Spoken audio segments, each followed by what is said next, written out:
সমস্ত রকম চাকরির পরীক্ষার ক্ষেত্রে সায়েন্স গ্রুপ থেকে যত রকম প্রশ্ন আসে তার মধ্যে আমি একটা চ্যাপ্টার তুলে ধরেছি আজকে, সেটা হচ্ছে ফোর্স অ্যান্ড মোশন। দেখো, ফোর্স অ্যান্ড মোশন থেকে ফার্স্ট যে প্রশ্নগুলো আসে তার মধ্যে বলেছে দ্রুতি কি। দ্রুতি জিনিসটা হচ্ছে সময়ের সাপেক্ষে কোনো বস্তুকণা যে দূরত্ব অতিক্রম করে সেটাকে বলা হয় দ্রুতি। দ্রুতি বলতে এস বাই টি, এস হচ্ছে দূরত্ব, টি হচ্ছে সময়। দেখো, দ্রুতি থেকে কি আসতে পারে? ইউনিট অর্থাৎ একক। দ্রুতির দুটো একক আছে, একটা সিজিএস এবং একটা এসআই। দ্রুতির সিজিএস একক কি বলেছে? Centimetre per second. আর এসআই একক কি বলেছে? Metre per second. দ্রুতির একটা মাত্রা আছে, মাত্রাটা কি বলেছে দেখো? LT-1। দেখো, মাত্রা প্রকাশ করতে গেলে এটাকে থার্ড ব্র্যাকেট দিয়ে প্রকাশ করতে হয়। আচ্ছা, আরো একটা প্রশ্ন এখানে থাকতে পারে, সেটা হচ্ছে দ্রুতি স্কেলার রাশি না ভেক্টর রাশি। এখন জানতে হবে আমাদেরকে স্কেলার রাশি এবং ভেক্টর রাশি জিনিসটা কি। যেসব রাশির মান আছে কিন্তু দিক নেই তাদেরকে বলা হয় স্কেলার রাশি, কিন্তু যেসব রাশির মান এবং দিক দুই আছে তাদেরকে বলা হয় ভেক্টর রাশি। তাহলে দ্রুতির কেবলমাত্র মান আছে কিন্তু দিক নেই, তাহলে দ্রুতি কি হবে? দ্রুতি একটি স্কেলার রাশি হবে। নেক্সট দেখো, বেগ। বেগ কি?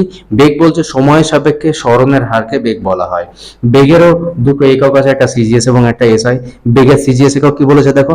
সিজিএস একক বলেছে সেন্টিমিটার পার সেকেন্ড, এসআই একক বলেছে মিটার পার সেকেন্ড। এক্ষেত্রে বেগের কিন্তু মান এবং দিক দুটোই আছে, তাই বেগ কিন্তু একটি ভেক্টর রাশি। বেগের মাত্রা কি বলেছে? LT-1। LT-1 হচ্ছে বেগের মাত্রা। আচ্ছা, নেক্সট বলেছে কি? ত্বরণ। দেখো, ত্বরণ বলতে অ্যাক্সিলারেশন। অ্যাক্সিলারেশন কি বলেছে? একক সময়ে বেগের পরিবর্তনের হারকে বলা হয় ত্বরণ। ত্বরণের সিজিএস একক centimetre per second square, SI হচ্ছে মিটার পার সেকেন্ড স্কোয়ার। ত্বরণও কিন্তু একটা ভেক্টর রাশি, কারণ মান দিক দুটোই ত্বরণের আছে। ত্বরণের মাত্রা কি বলেছে? LT-1। দেখো, নেক্সট বলেছে বল। বল কি? বল বলতে আমরা যেটাকে ফোর্স বলে থাকি। বলের সিজিএস একক কি? বলের সিজিএস একক হচ্ছে ডাইন, এসআই একক কি?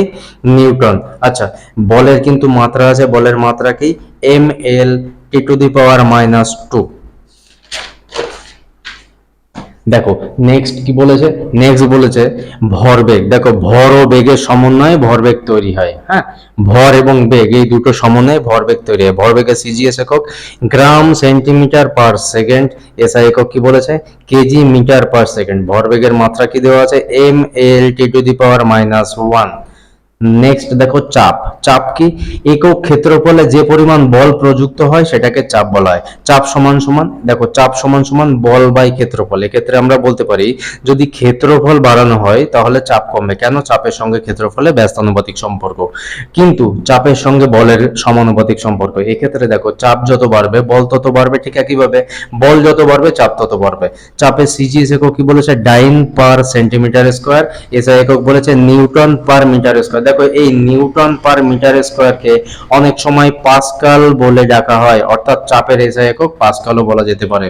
তারপর কি বলেছে দেখো, এটা একটা আলাদা প্রশ্ন। কেমন প্রশ্ন? তরলের ভেতরে কোনো বিন্দুতে চাপ কত হবে সেটার ফর্মুলা হচ্ছে এইচ রো জি। এখানে এইচ হচ্ছে তরলের উচ্চতা, রো হচ্ছে তরলের ঘনত্ব, যে তরলের ভেতরকার চাপ আমি বের করব সেই তরলের ঘনত্ব, আর জি হচ্ছে অভিকর্ষজ ত্বরণ যার মান 9.8।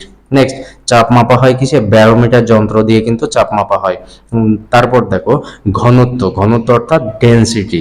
ঘনত্ব সমান সমান ভর বা আয়তন। ঠিক একইভাবে আমরা দেখতে পারি ঘনত্বের সঙ্গে আয়তনের কি সম্পর্ক? ব্যস্তানুপাতিক সম্পর্ক। তার মানে কি দাঁড়াচ্ছে? আয়তন যত বাড়বে ঘনত্ব তত কমবে। ঠিক একইভাবে ঘনত্ব যত বাড়বে আয়তন তত কমবে। উল্টো সম্পর্ক, কিন্তু ভরের সঙ্গে সমানুপাতিক সম্পর্ক। একটা বাড়লে একটা বাড়বে, একটা কমলে একটা কমবে। তাহলে ঘনত্বের সিজিএস একক কি? গ্রাম পার সেন্টিমিটার কিউব, এসআই একক হচ্ছে কেজি পার মিটার কিউব। দেখো, ঘনত্বের মাত্রা কি বলেছে? mL-3। পৃষ্ঠটান। পৃষ্ঠটানকে কি বলা হয়? Surface tension. দেখো, সারফেস টেনশনেরও সিজিএস একক আছে, এসআই একক আছে। সারফেস টেনশনের সিজিএস একক বলেছে ডাইন সেন্টিমিটার/-1, এসআই একক বলেছে নিউটন মিটার/-1। দেখো, মাত্রা কি বলেছে? mT/-2। এক্ষেত্রে আমি আরেকটা কথা বলি, সেটা হচ্ছে পৃষ্ঠটান। দেখো, এই বৃষ্টির জল গোলাকার হয়, এগুলো সব কিন্তু পৃষ্ঠটানের জন্য, অর্থাৎ সারফেস টেনশনের জন্য। একইভাবে আমরা জানি যে না, প্রদীপে বা সলতে দিয়ে যে তেল আমাদের ওঠে বা ল্যাম্প যেটা আর কি, সেই ল্যাম্পের তেল সলতে দিয়ে ওপরে ওঠে কোন প্রক্রিয়ার মাধ্যমে? সারফেস টেনশনের মাধ্যমে। এই গেল আমাদের টোটাল যত রকম প্রশ্ন থাকতে পারে স্থিতিগতি থেকে সেই সমস্ত প্রশ্নের সিজিএস এবং এসআই একক এবং তাদের সম্পর্কে ডিটেলসে ব্যাখ্যা।